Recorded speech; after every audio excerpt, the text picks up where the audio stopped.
I fought with concubine Liana for a lifetime. Before she died, she refused to see Patrick, leaving only a single sentence. My station is humble. If there is another life, I only pray we never meet again.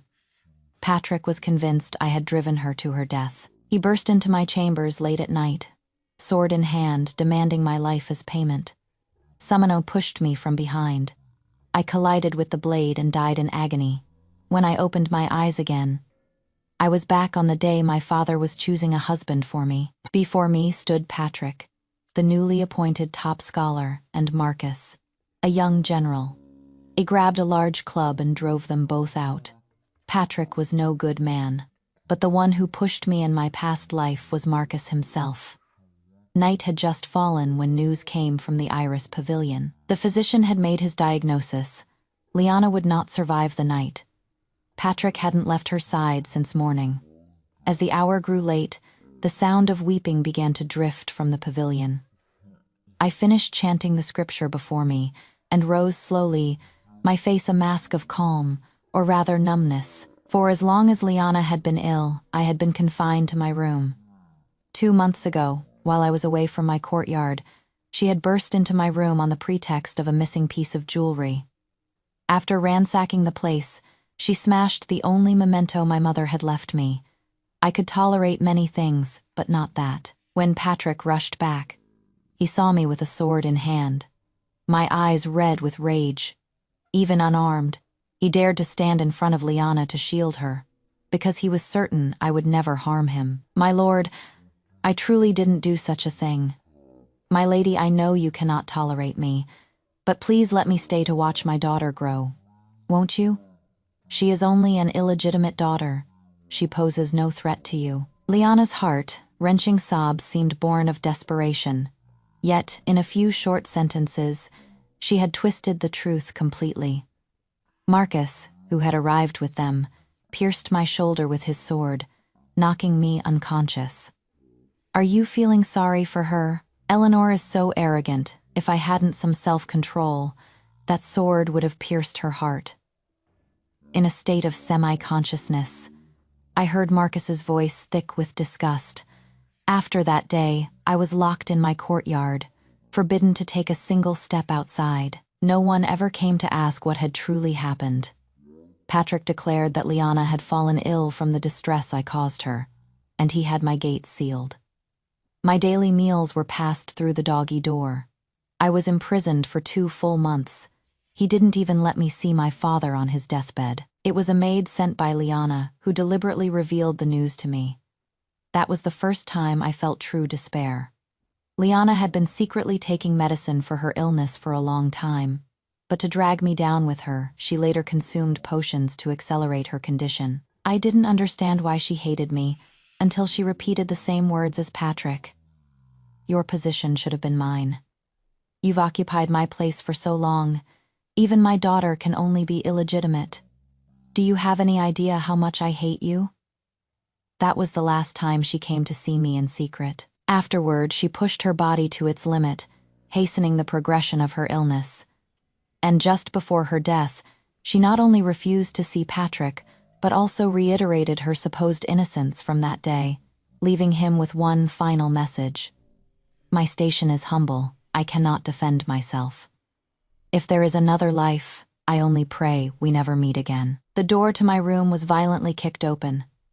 Patrick's eyes were bloodshot, his face a contortion of grief, but more than that, of hatred.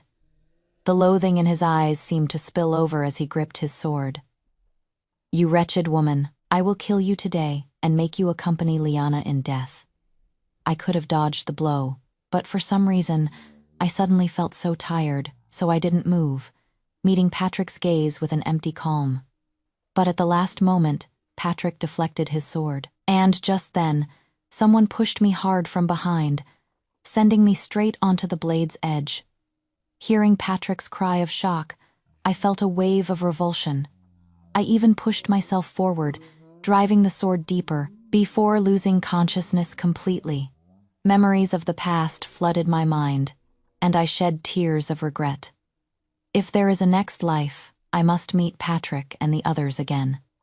I cannot rest in peace until I have my vengeance. My lady, please wake up." Hearing that familiar voice again sent a tremor through my heart. It was Clara, who had died protecting me, standing before me and urging me on. "My lady, you must hurry. The two gentlemen are already in the main hall. The master has sent for you several times. We must get you ready." Before I could process anything, Clara was pulling me over to wash up. It was only when I reached the main hall that I understood my situation. I had been reborn, and the timing of my rebirth was truly something. It was the day my father was choosing a husband for me. "Eleanor, this is Master Patrick, and this is the young General Marcus," my father said. Seeing those two familiar faces again, I could barely contain my hatred. Patrick and Marcus. I couldn't blame my past self for being blind. After all, who would have thought that no matter which of these two men I chose, my fate would be death? In my last life, after marrying Patrick, 5 years passed without Liana's appearance. I naively thought I had found a good man. But the moment Patrick was appointed to a high-ranking position in the central government, Liana was brought into the household as a concubine the very next day. Liana has suffered a great grievance, willing to accept the position of a concubine for my sake. "You come from a military family and lack a certain delicacy.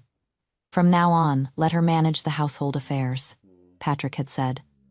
With that one sentence, my 5 years of managing the household were dismissed as me, lacking delicacy. Patrick handled all of Liana's affairs upon her arrival. I didn't even know her family background. I only heard her claim to be the legitimate daughter of a scholarly family. But I stumbled upon the truth. Liana was a registered slave. She had no right to be a concubine. She could have been sold off with a single word. But at that time, Liana hadn't shown her true colors, and she was the woman Patrick loved. I didn't want to be ruthless the moment I found leverage, so I held back and said nothing. That is, until Patrick forcefully exonerated Liana's family, pulling countless strings with his official power. It turned out Liana came from the Shao family, which had been convicted of corruption years ago. The men were exiled, and the women were enslaved. Liana included now, with her family's name cleared. A new truth emerged. When Patrick and Marcus had first come to my father for patronage, they both claimed to have no one special in their lives. Yet now, it seemed they shared a person to protect. Liana, they had never mentioned their years, long connection, and all three of them acted as if I had been forced to choose a husband that day. Initially, Marcus and I were mere acquaintances, but after my conflicts with Liana began, he was even quicker to condemn me than Patrick, who would at least feign to ask a question or two. Marcus simply decided I was at fault. Even in my past life, when Patrick had clearly deflected his sword, it was Marcus who pushed me from behind, ensuring I was impaled. I would never forget that figure in black. "Eleanor," my father called, noticing my distraction. I looked at my father, still safe and sound, and my eyes stung with tears. Because of Patrick, I hadn't even been able to see him one last time in my previous life. The thought spurred me into action. I ran outside and snatched a thick, arm-sized branch from a servant who was trimming the trees. "Get out, all of you!" Returning to the hall, my face was cold as I swung the branch at the two men. My father tried to stop me, but I threw the branch between them. It landed with a crash, shattering a teacup. "Get out!" My behavior was so strange and rude, yet my father's first instinct was to check if my hand was hurt. "My daughter is unwell today, gentlemen. Please take your leave," he said, then immediately turned to inspect a small cut on my finger.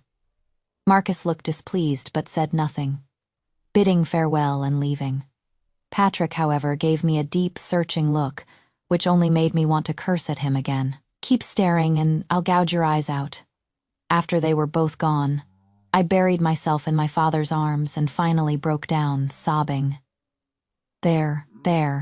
If our Eleanor doesn't want to marry, she doesn't have to. What is there to cry about? I was crying because I had been so foolish. In my past life, during my final days, all my maids were replaced by Liana's spies. I had no one to even cry to.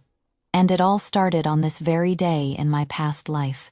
Faced with two seemingly equal men, I chose the gentle-looking scholar. Patrick. I stood by him as he rose from a common scholar to a grand minister. Years of companionship, yet it meant nothing compared to Liana, who came later. My life was wasted, and Marcus. He not only killed me, but he was also the one who murdered Clara. Back then, when I had just been confined, only Clara was by my side, trying to help me. When news of Liana's illness reached him, and with my father gravely ill and returning to his hometown, Marcus came for me with his sword, intending to kill me for revenge. If I don't kill you, I'll have failed Liana, and I'll have failed myself for all the indignities I suffered under your father. Hearing this, my blood boiled. Leaving aside the fact that I never harmed Liana, you, Marcus, were just a soldier in the cookhouse brigade. If my father hadn't promoted you to deputy general, would you be where you are today? Marcus sneered. With my talent, some other noble would have recognized me even without him. I already had Liana in my heart back then, yet I had to play along with you and Patrick, letting you choose between us on what grounds. I was so enraged I coughed up blood, my voice cracking. It was you who didn't admit to having a lover, all for the chance to climb higher. No one forced you. It was your own hypocrisy. You sucked the blood of my family to fuel your rise to power without a single word, and now you talk about your grievances. I had hit a nerve. Marcus flew into a rage and was about to strike when Clara, hearing the commotion, rushed in and took the blow for me. Patrick followed her in, a look of impatience on his face. It is only confinement. Why must you always cause trouble? His words died in his throat when he saw the scene before him. I fainted. When I awoke, I was surrounded by strangers with cold attitudes. Clara's body was gone, and only a servant at the door remained, who told me in a flat voice, "You are still not permitted to leave." I knew then that everything, including Marcus easily breaking into the estate, was the work of the bedridden Liana and Patrick. He had simply chosen to be a blind man through it all. Coming back to the present, I took a deep breath. The only comfort was that this time, it was not too late. I told my father directly that those two men had ulterior motives. Not only could they not be trusted, but they should be eliminated. Me father, though straightforward and not overly cunning, was not easily fooled. In my past life, Patrick and Marcus gained his trust because of an incident on the road back to the capital half a month ago. Bandits attacked, and Marcus took an arrow for my father at a critical moment. He did have some skill, which is how he earned his promotion. He prided himself on his abilities, but he didn't know he was stuck in the cookhouse brigade because he had offended someone. That person was the scion of a noble family who had been suppressing Marcus's records. If not for my father, no one else would have dared to intervene in that feud. And after I married Patrick, I discovered by chance that my father's ambush had been no accident. Marcus had deliberately left the main party and leaked their route to the bandits. His path to power was paved with the lives lost that day. Me father was deceived after promoting Marcus. Marcus then recommended Patrick to him. Patrick was a master of pretense, catering to my father's tastes. And in my past life, he had also won my favor. Naturally, my father would fully support his own son-in-law, but he never knew he was nurturing a viper that would bite back. I didn't beat around the bush. I told my father there was something suspicious about the bandit attack on his way back to the capital. Now that some time had passed, investigating it might yield surprising results. Of course, my father trusted me, but he had already vetted both men before presenting them to me, so he hesitated. But after a moment's thought, he prepared to leave, intending to investigate personally. After he left, I couldn't relax.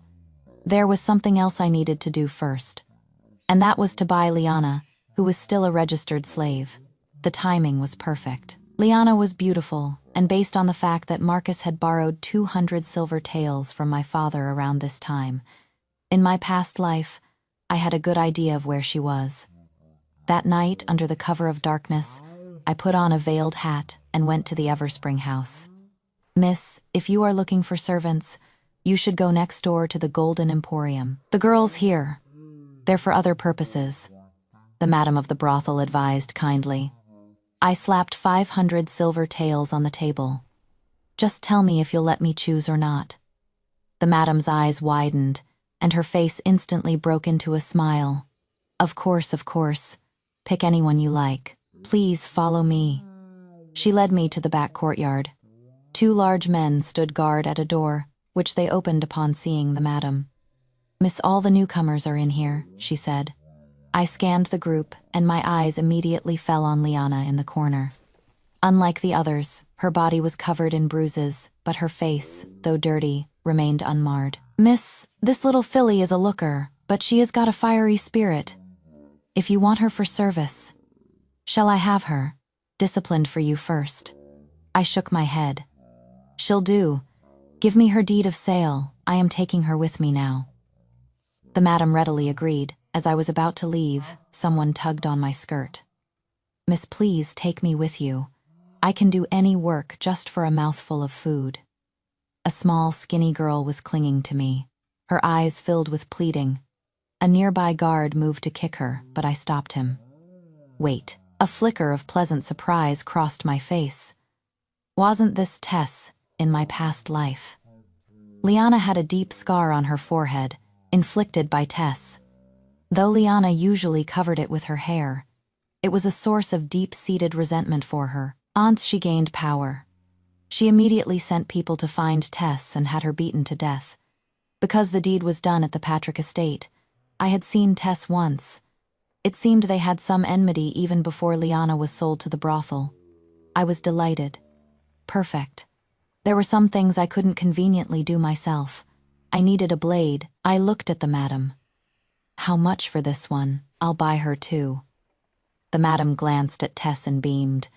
You've given me so much, miss. If you like this girl, consider her a gift. I gave a non-committal nod, took both deeds of sale, and had my servants take the 2 girls back to the estate. Liana, now that you've fallen into my hands this lifetime, you won't get off easy. None of the 3 of you will. As soon as we returned, Tess knelt before me. Thank you for saving my life, miss. My name is Tess. If there is a place for me, I would be honored to serve you. I'll do any work in your courtyard. A short distance away, Liana saw this and rolled her eyes. An idea came to me. Bring her here, I ordered. Liana was brought over and knelt reluctantly. Greetings, miss. I was in high spirits and paid her attitude no mind. What is your name? Liana. I smiled. That is a lovely name, but I don't like it. From now on, you'll be called Betsy. I prefer such down-to-earth names. Nearby, Clara and Tess were speechless. Liana's face changed. She looked up, tears welling in her eyes. Miss, that was the name my mother gave me. My face hardened. Clara immediately stepped forward and slapped her. Liana's left cheek swelled instantly. When the miss speaks, you obey. Such insolence. Where do you think you are? Clara scolded. I looked at Clara, my heart aching. Liana had a hand in her death in our past life, too. My gaze shifted back to Liana. There are no other positions open in the courtyard, except for one, cleaning the latrines. As I spoke, I held back the eager Tess, who was about to volunteer. From today on, you will clean the latrines, I declared. Liana's face went pale, her eyes wide with disbelief. Then, I turned to Tess.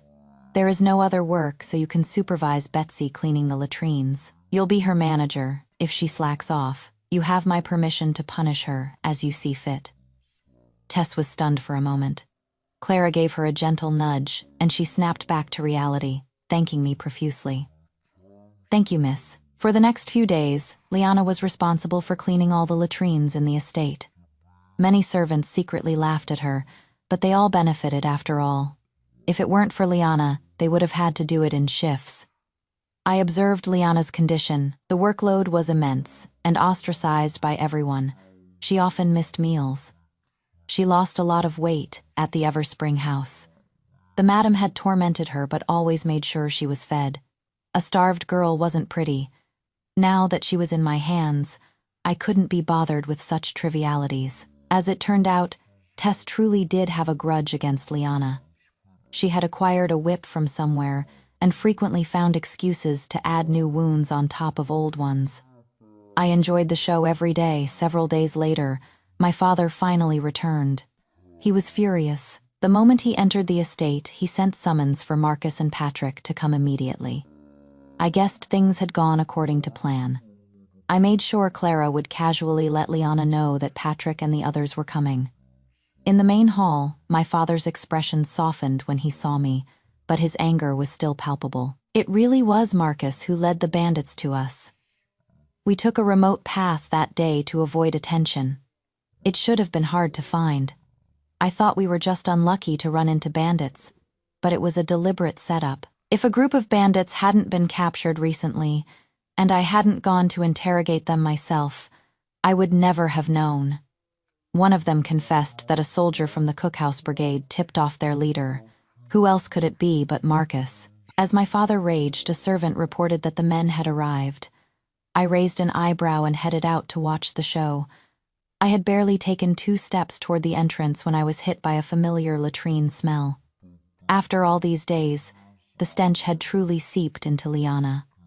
"Liana, what are you doing here?" Marcus recognized her, his brow furrowing with a mix of concern and disgust. "I was sold to the Everspring house, and the young miss of this house bought me to clean the latrines, boo-hoo." Liana wailed in front of Marcus, trying to throw herself into his arms. He instinctively took a step back, clearly repelled by her overpowering scent. "Liana, don't worry. The master of this house is an acquaintance of mine. If I ask for you, he won't refuse me," Marcus said, forcing himself not to retreat further. Patrick stood to one side. I was about to see his reaction when he turned his head and looked directly at me. "Miss Eleanor, have you had your fill of watching?" he asked. The initial urge to attack them on sight had passed. I was patient now, even in the mood for some sarcasm. "You 2 gentlemen are standing so close to Betsy. I had to have a look." "What Betsy?" Marcus exploded. I feigned ignorance of his anger and nodded, adding fuel to the fire. "Yes, Betsy. I have a talent for naming things. She is not a cat or a dog. She has her own name," Marcus retorted, his neck flushing red. I scoffed. "Her deed of sale is in my possession. She is a slave I bought. I'll call her whatever I please." Marcus wanted to argue but clearly didn't dare. He shot me a glare and prepared to enter the hall to see my father. Patrick followed him. I stayed where I was, watching as Tess dragged Liana away to continue her latrine duty, and then admired the scenery for a while. It wouldn't be long before they came out. Sure enough, in less than the time it takes to burn half an incense stick, Marcus was being escorted out by my father's men, and Patrick was being pushed out by several servants. "General, I truly didn't do it. You have to listen to me." Marcus was still shouting desperately, but it wouldn't change his fate of being taken to the authorities. They couldn't yet prove Patrick's involvement, so my father could only have him thrown out. Just as Patrick was being tossed out and the gates were about to close, he suddenly called out to me. "Celeste." I froze. Celeste was my private name. The Patrick of this lifetime should not know it, unless... "Celeste, I know you've come back. Give me a moment. Let me say a few words to you, just a few," Patrick shouted. I agreed. I instructed the servants to bring him back. "Celeste, Call me that disgusting name again, and I'll kill you," I said, my face dark. "I understand. I am sorry for what I did to you." With that, Patrick suddenly dropped to his knees. "But Miss Eleanor, Liana has truly suffered a great deal. She hasn't done anything wrong. I beg you, give her to me. Consider it a final gesture for the sake of our marriage and our past life." I almost laughed. What sake? There was nothing between us. Patrick seemed to remember something and quickly said, "You know I never meant to kill you. I was just too impulsive." I took a deep breath and slapped him across the face, stunning him. "You trust Liana completely without even questioning the facts. Anything I say to you is like playing a harp to a cow. To save my breath, I'll be direct. You want Liana. 1,000 silver taels, not a penny less." Seeing Patrick's troubled expression, I sneered. Marcus spent 200 taels to buy Liana's freedom in our past life. And you were the one who paid for her living expenses after that, weren't you? You've been using my family's money for so long. You've probably forgotten how hard it is to come by. Figure it out. I hope you can ransom her before she dies. With that, I once again called the servants to drag him away. Watching his retreating figure, I gave a cold smile. Forget about raising 1,000 taels. Even if he could, his life would be a struggle from then on. Of course, if he chose not to ransom Liana, I had other ways to deal with him. I knew that, let alone 1,000 taels, he would struggle to even gather 100, so I had a backup plan. To my surprise, however, Patrick returned 7 days later with the silver. The notes were genuine after counting them. I handed over Liana and her deed without hesitation. It wasn't that I needed the money. I just wanted to bleed Patrick dry so he could never recover. Liana was beside herself with joy as she was led away. She wasn't fully aware of what had happened these past few days. She had been too busy starving from overwork to pay attention to outside matters. She threw her arms around Patrick, then shot me a look of pure hatred before biting her lip and changing the subject. "Where is Tess? After tormenting me for so many days, her time should be up." Tears streamed down her face like broken pearls. "Patrick, my love, that wretched girl bullied me for so long. You must avenge me." Patrick glanced at me. "How much for that maid?" "I'll buy her too." I rolled my eyes. 2,000. Patrick nodded. "Fine, 2,000 copper coins. I'll give it to you now." I maintained my smile. 2,000 silver taels. Patrick realized I had no intention of handing her over. He took Liana and prepared to leave, but I spoke up suddenly. "Today is the day of Marcus's execution. Liana, aren't you going to see him off?" Liana had clearly heard about this already, but now she tried to distance herself. "Of course I will, but I only ever saw Marcus as a brother." Then she looked at Patrick, her eyes filled with cheap affection. "I already have someone in my heart." Patrick met her gaze but said nothing, looking away. After they left, I was about to send someone to investigate how Patrick had obtained the money, but to my surprise, there was no need. The news was easy to come by. I had assumed Patrick had taken out a high-interest loan, but instead, I learned he was to be married in 3 days. His bride was the notorious daughter of the prestigious Ainsworth family. Why notorious? She only took in husbands who married into her family, and she kept no fewer than 10 male lovers. It seemed this money had come from the Ainsworths. I wondered how Lady Ainsworth would react upon learning that Patrick was also keeping a woman named Liana on the side. The time wasn't yet right. I could let this matter rest for a while. It was nearly noon, which meant it was time for me to go send Marcus off. Whether in the last life or this one, he had given more for Liana than anyone. But in both lives, Liana chose Patrick. It was simply because, at every moment of choice, Marcus was in a weaker position than Patrick. Yet he didn't resent his own powerlessness, nor Patrick for being his rival, nor Liana for her wavering heart.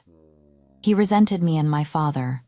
I once tried to analyze his thinking, to empathize, but in the end I realized some people are just born malicious. Colluding with bandits to ambush the Imperial Army was a capital offense.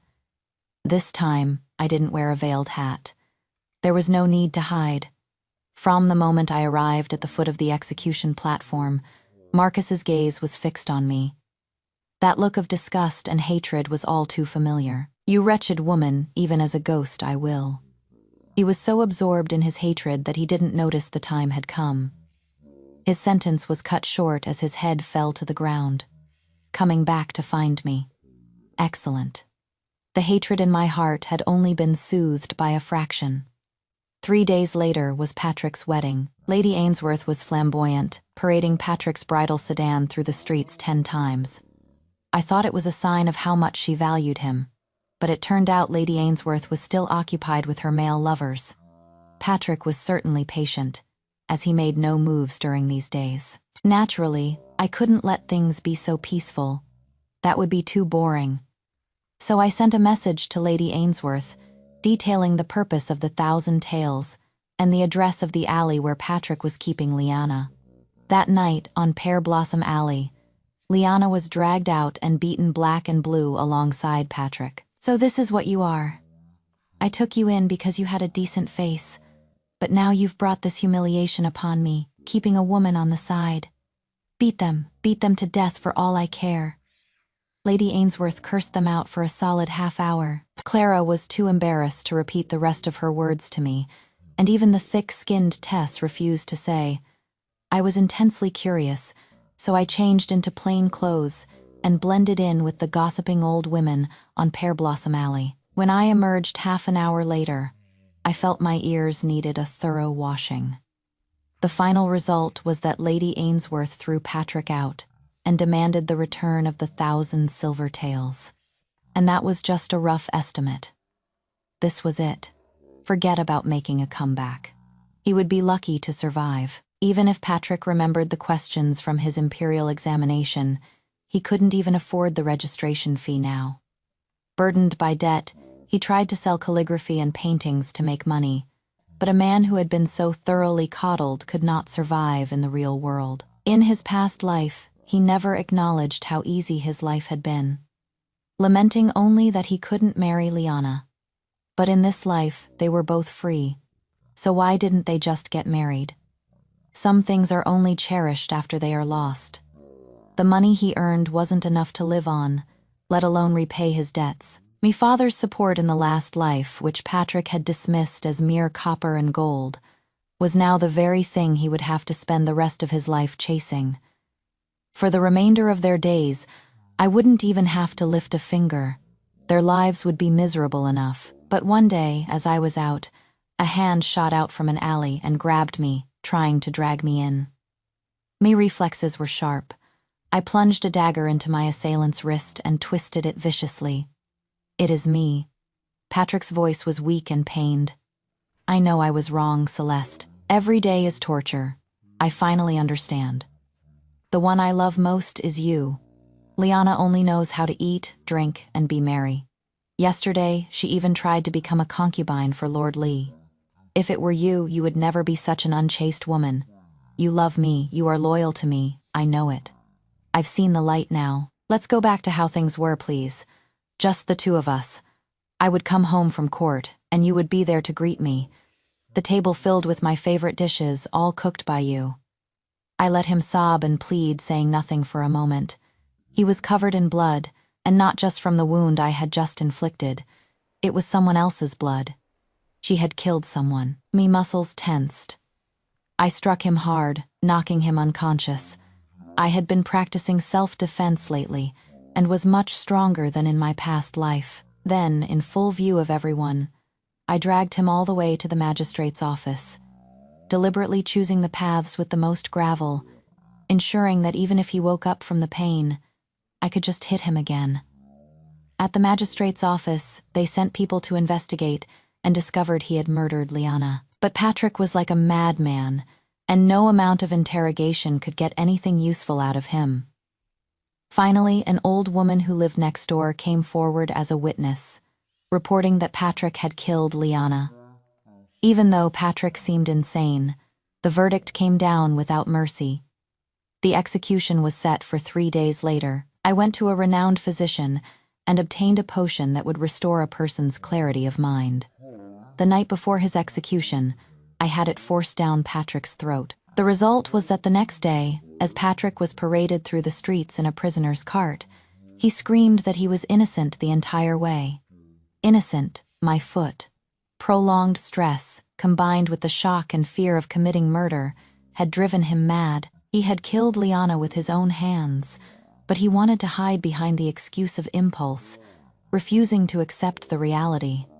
But the world would not play along with his act. And how could I let him die in a stupor? That would be far too merciful. I wanted him to face death with a clear mind. Some people in the crowd murmured that since he was crying injustice for so long, perhaps there was more to the story. But as the executioner's blade fell, the crowd dispersed, each person returning to their own life. No one discussed it further. Patrick became just another nameless criminal, one of many. As for me, I had pushed them to their demise. Yet through it all, I had never laid a hand on them directly.